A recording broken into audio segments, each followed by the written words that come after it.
हाँ, so आगे question है कि I don't feel motivated to formally meditate every day. However, I try to stay mindful through the course of my daily and try to concentrate on my breathing before sleeping when I'm lying down in bed. Is this also a form of practice?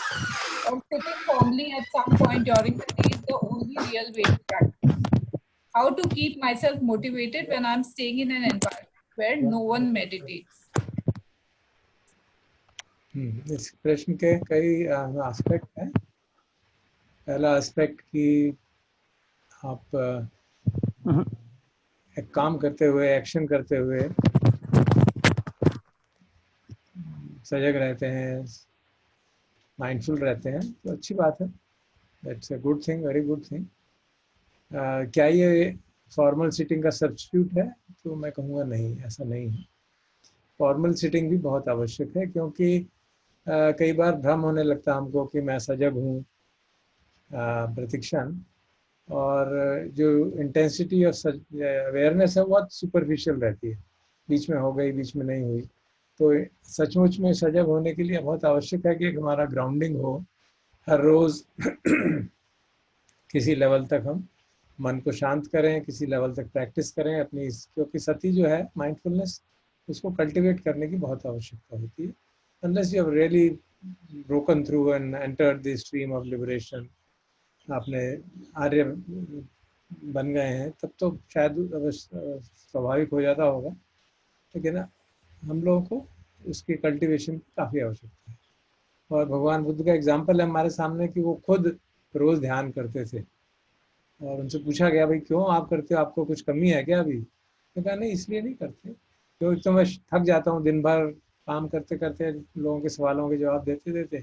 एक तो शरीर की क्लांति मिटाने के लिए ध्यान करते हैं, और दूसरा एक अच्छा उदाहरण बनने के लिए भविष्य के आचार्यों के लिए और साधकों के लिए, कि कहीं इस भ्रम में ना आ जाए कि अब मेरी साधना बहुत हो गई है, मुझे ध्यान करने की आवश्यकता नहीं।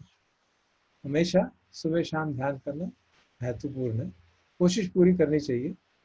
अब तीसरा प्रश्न पार्ट जो था प्रश्न का, कि जहाँ फैमिली में कोई भी ध्यान नहीं करता हो, तो वहाँ थोड़ी दिक्कत तो होती है, लेकिन हम अपना धर्म सम्यक बढ़ाएं तो उसको, दिक्कत को हैंडल करने का अंदर से स्फूर्ति जागती है। तो धर्म सम्यक जगाना बहुत महत्वपूर्ण है, कि हम समझें कि धर्म की क्या आवश्यकता है, क्यों हमें ये जीवन में उतारना है।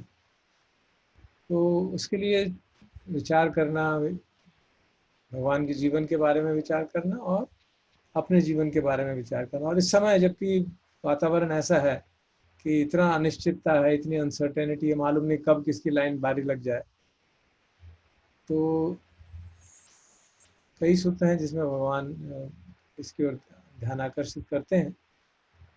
एक मुझे याद आ रहा है पब्बत उपमा सूत्र, तो उसमें राजा प्रसन्नजीत जो है दोपहर के टाइम मोनेस्ट्री में आ जाते हैं। नॉर्मली सुबह शाम जाते हैं लोग, तो उस दिन वो दोपहर को ही आ जाते हैं। तो भगवान के पास जाते हैं तो कहते हैं, भाई आज राजन दिन को कैसे आ गए? बताता है कि मैं गया था, जो राजाओं के काम करने होते हैं उल्टे सीधे, वो सब कर रहा था, तो वो सब करके आ गया। तो कभी कभी मैं परेशान हो जाता हूँ ये सब जो है राज्य काम को चलाते चलाते। तो भगवान उससे कहते हैं कि राजन सुनो, तुम्हें मान लो तुम्हारा कोई अनुचर जो है वो पूर्व दिशा से आए और कहे कि एक बहुत बड़ा पहाड़ जो है वो चलता आ रहा है, चलता आ रहा है, और जितने भी लोग रास्ते में आ रहे हैं उन सबको क्रश करता हुआ आ रहा है।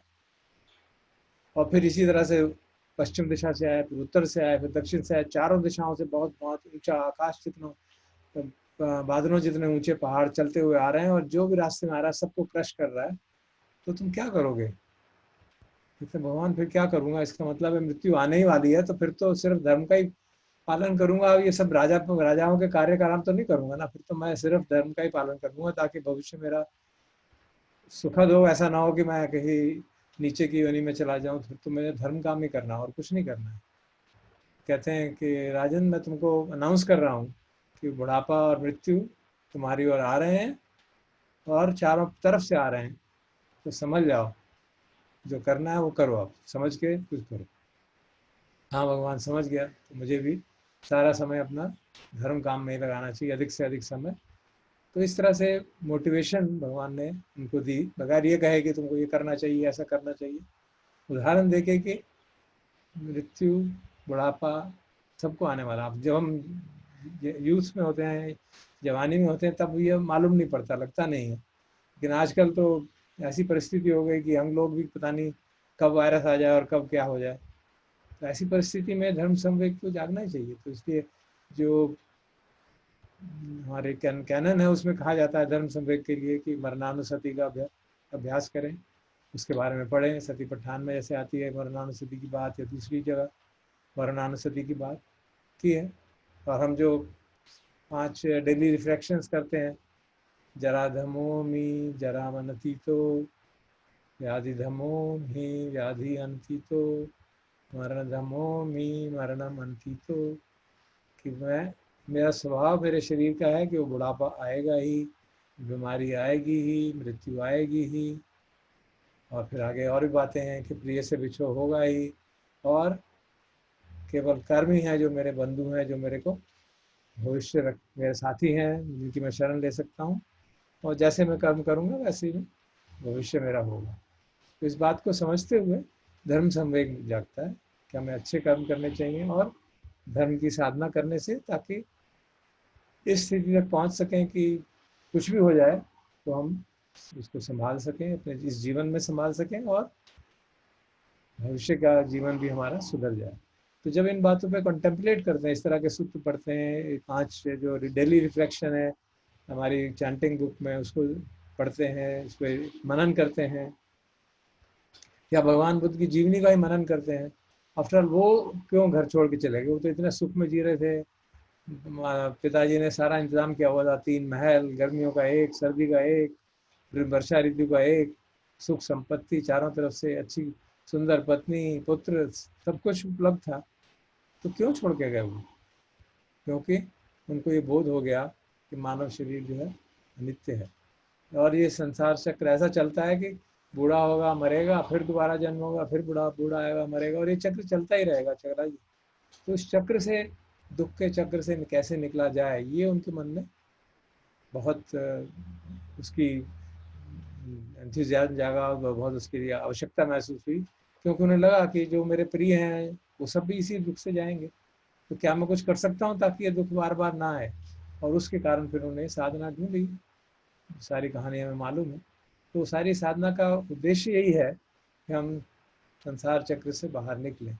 तो अगर हम इन बातों पे कंटेम्पलेट करें, इनको रिफ्लेक्ट करें, तो जाके हमारा धर्म संवेग बढ़ता है। और जब धर्म संवेग बढ़ता है तो हम स्वतः ही तरीके निकाल लेंगे साधना करने।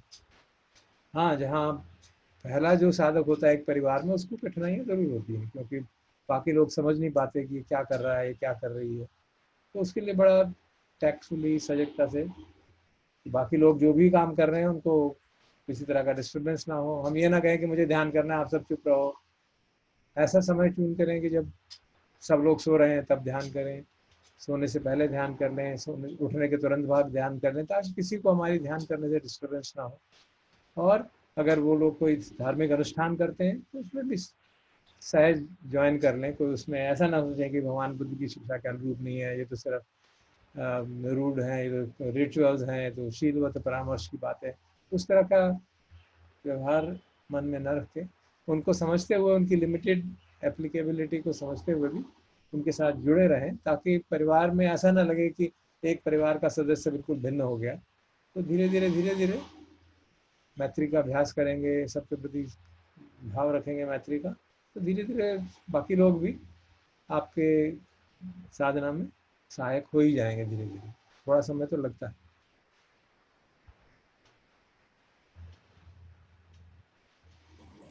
सर, किसको पता था एक दिन पहाड़ जो है कोरोना का रूप लेके आएगा। तरफ से हम लोग घिरे हुए ही हैं।